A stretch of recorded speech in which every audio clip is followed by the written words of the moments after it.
Voilà, pour en parler justement de cette situation difficile de la CST, nous recevons sur ce plateau comme invité du journal et en direct le directeur de production et coordonnateur du site CST de Banda, M. Mamata Alamine Maoulaoud, c'est ça?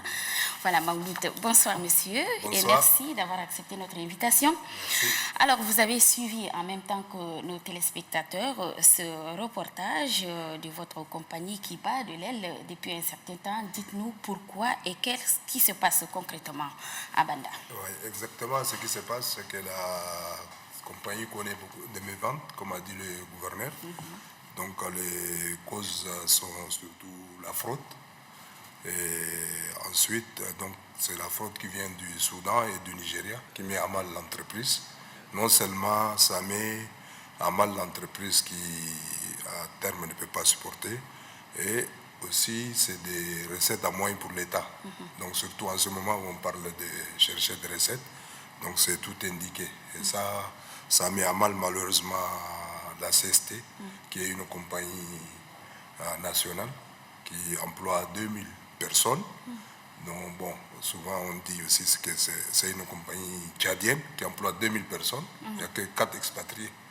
Donc les gens qui tirent profit plus de l'entreprise, c'est surtout les Tchadiens. Ensuite, comme vous connaissez, c'est une entreprise qui fait beaucoup de choses aussi tout autour.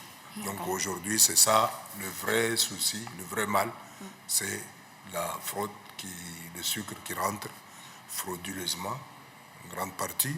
Et bon, comme aussi les frontières sont poreuses, ça aussi, ça ne permet pas... Justement, vous parlez de la fraude. Est-ce qu'il n'y a pas de solutions envisageables à votre niveau?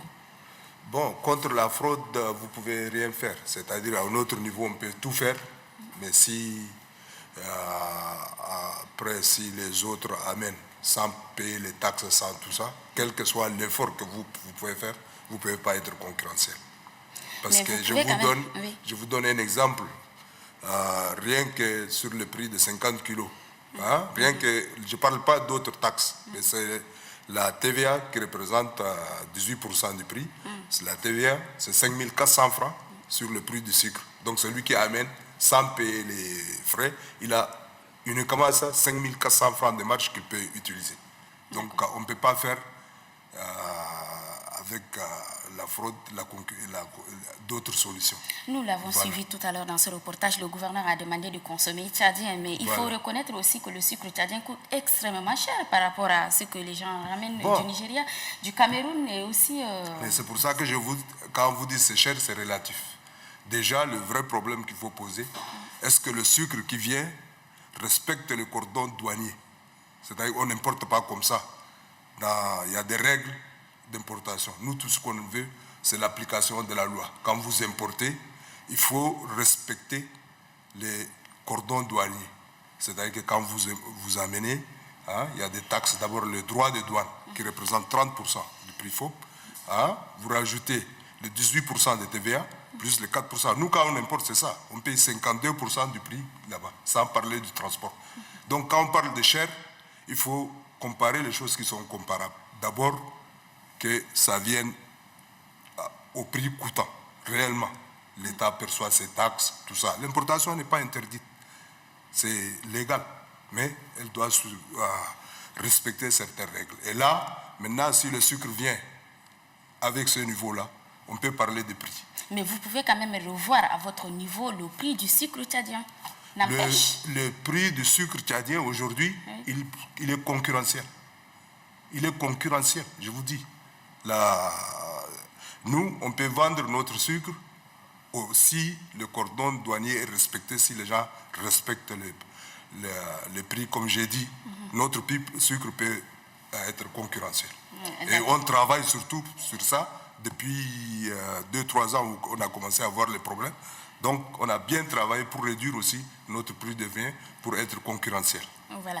D'accord. Le temps qui nous est imparti tire à sa fin, compte tenu de l'actualité du jour. Alors, je vais vous demander, est-ce que vous avez un appel à l'endroit des partenaires ou du gouvernement? Voilà. Bon, maintenant, nous, c'est-à-dire que ce qu'on demande au gouvernement, surtout de soutenir le projet.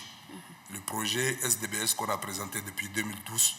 Et là, si on le fait, c'est 150 000 tonnes de sucre, 50 000 tonnes d'alimentation du bétail, l'électrification de la ville de Sarre et d'autres. C'est le projet qui nous permettra vraiment de sortir de cette tournure. Mais tout ce qu'on va faire aujourd'hui, ce sont les choses. Mais il faut assainir cette filière pour encourager les bailleurs à construire quelque chose de plus pérenne.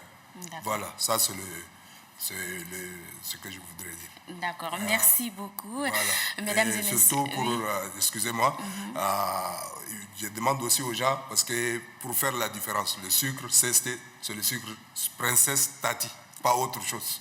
Parce qu'il y a beaucoup de sucres, c'est le meilleur. Nous, comme on l'a dit dans le reportage, on est ISO 9001, donc ça respecte les règles environnementales, les règles sanitaires et tout ce qu'il faut.